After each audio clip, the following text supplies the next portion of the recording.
It's nice to finally get a chance to talk with you.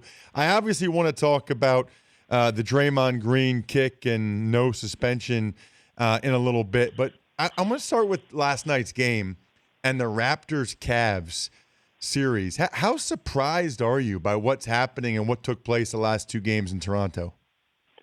Well, I'm surprised from the standpoint of just the abrupt turnaround that the Raptors made once they got back to Canada, particularly with DeMar DeRozan and Kyle Lowry. I mean, they are playing the way that, they have, that proved themselves to be all-stars throughout the season.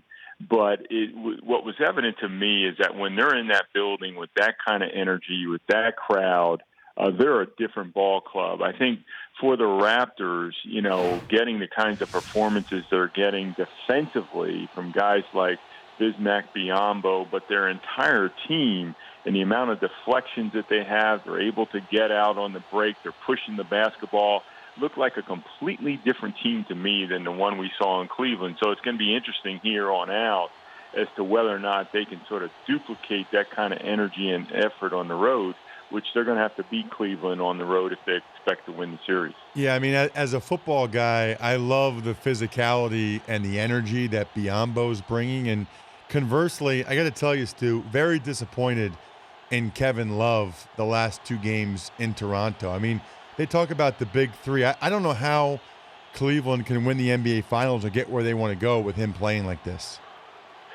Yeah, no, I'd have to agree with you, and it surprises me that some people will say that LeBron is now surrounded by the best supporting cast that he's ever had. And to your point, I don't think that the threesome of LeBron, Kyrie Irving, and Kevin Love even compares to LeBron, Dwayne Wade, and Chris Bosh during the time that they won their championships. I totally disagree with that.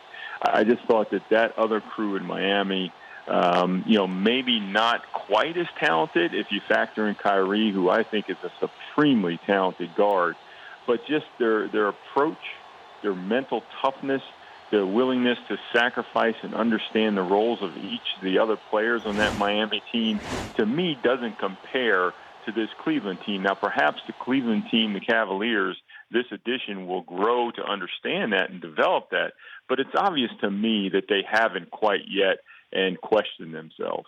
Talking with Stu Jackson, TV analyst for NBA TV. Prior to that, obviously a team executive, head coach, but also the VP of basketball operations, the role that Kiki Vandeweghe has. The discipline guy, basically, which, by the way, I was blown away. We'll get into that momentarily, but reading Kiki's report about private investigators and everything that goes into it, I'm like floored by that. Let's start, Stu, with the Draymond play, because I guess I saw on Twitter where you said you thought he should have been suspended. Yeah, I did. I thought he should be suspended for a variety of reasons. One is I was really intrigued by the release that the NBA, put out, where it mentioned that Draymond flailed. Well, that's sort of a half-truth. He flailed with his arms, but when he was stationary on the floor, he then kicked after the flail with his arms, and that kick, delivered a blow to the groin that I felt was really severe. It was severe enough to drop Adams to his knees. It was clearly the wind-up with the leg, the follow-through, a high potential for injury when you kick somebody in that area that hard.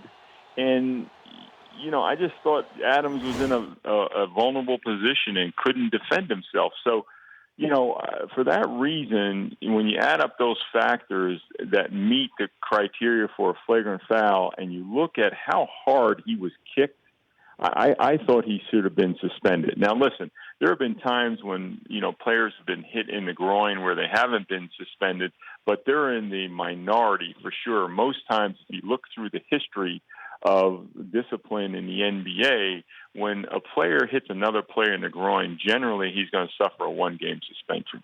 What I don't understand, Stu, is that you see all these videos on Twitter of Draymond flailing all the time, and Kiki's been pretty outspoken that, well, this is just something that Draymond does a lot. He flails trying to get foul calls. Who says that's okay? I mean, who says that makes it okay? It's like, because I throw my elbows a lot it's okay if I connect one time on someone's jaw because I do it a lot? I don't understand the logic there, Stu.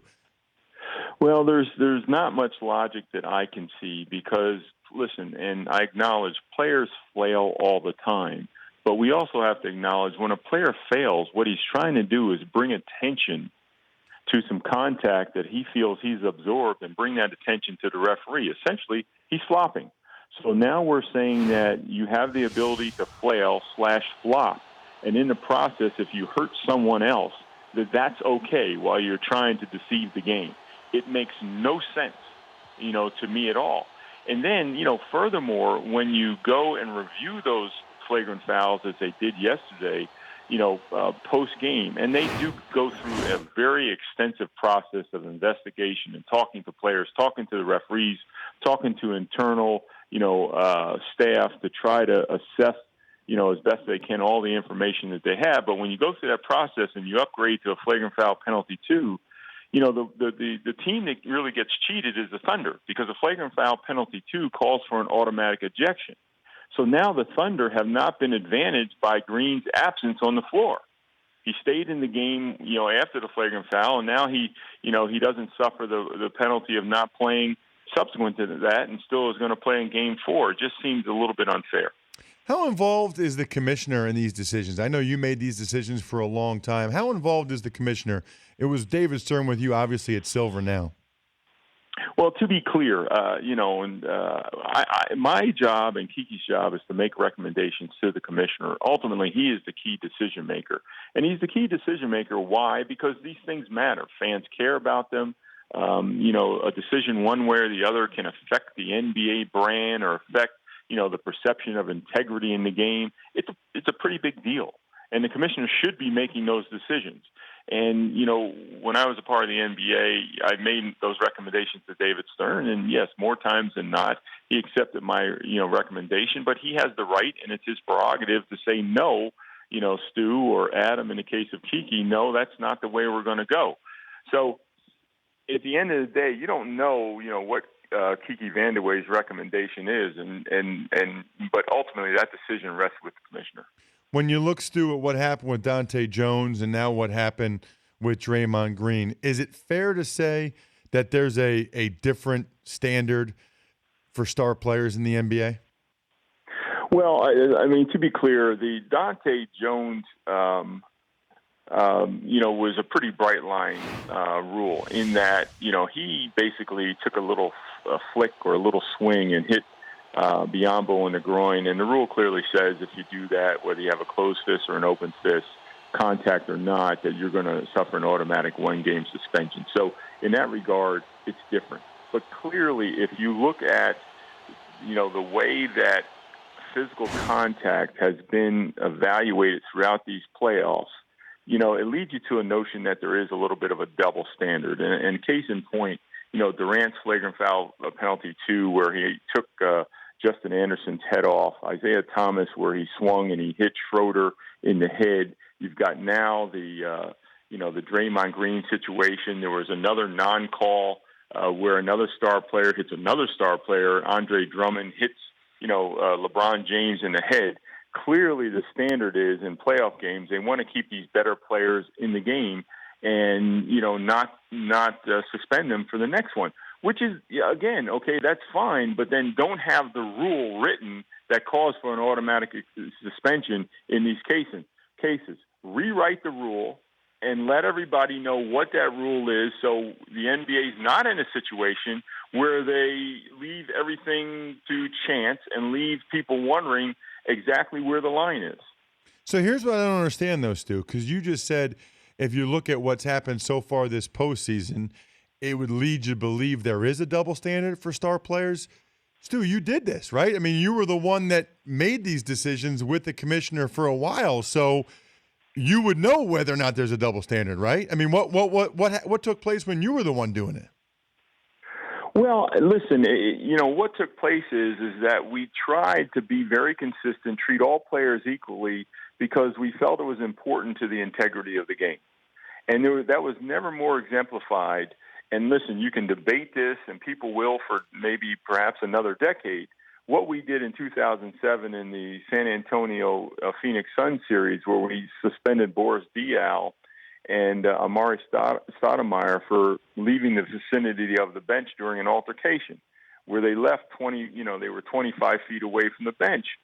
So, listen, that was a very difficult decision. It was painful, but the decision was made in the interest of consistency and integrity, because there's a rule in the books that says you have to suffer an automatic one-game suspension. It doesn't matter if it's a playoff. It doesn't matter who the player is.